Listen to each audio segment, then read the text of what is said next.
કહેવાનો મતલબ આ યાત્રા એટલી ધીમી છે, આ યાત્રા એટલી ધીમી છે કે આપણને ખબર પડતી નથી. બસ એવી જ રીતે માનવાની યાત્રા પણ એટલી ધીમી છે કે ક્યારે એવા થઈ જશું તમને ખબર જ નહીં પડે, ખબર જ નહીં પડે.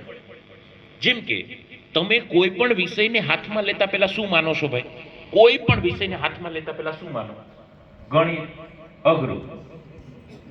ઉદાહરણ આપો, આ ચેપ્ટર અઘરું, મારાથી ન થાય. સમજો આ બધા શું છે? તમારા વિચારો. માનવું જ છે ને, વન કાઇન્ડ ઓફ માનવું કે ભાઈ ગણિત અઘરું.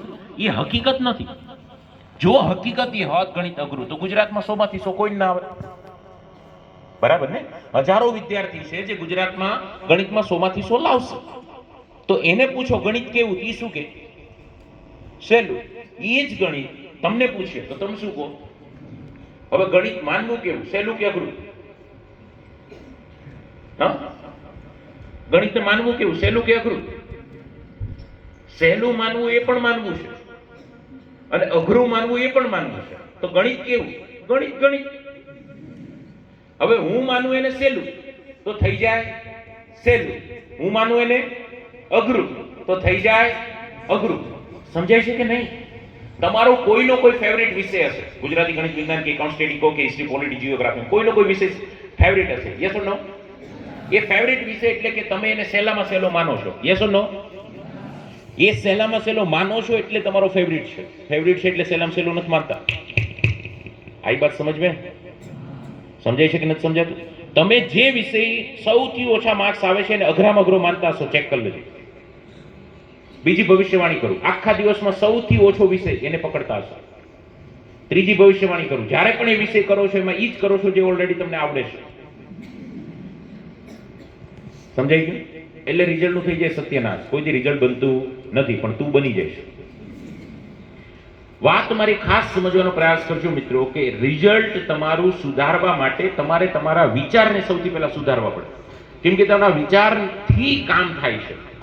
તમારા વિચારથી કામ થાય છે. હું તમને જણાવું, અત્યારે તમે દરરોજ સવારે 5 વાગ્યાનો સવારે એલાર્મ મૂકતા હશો, ઉઠતા નહીં હો.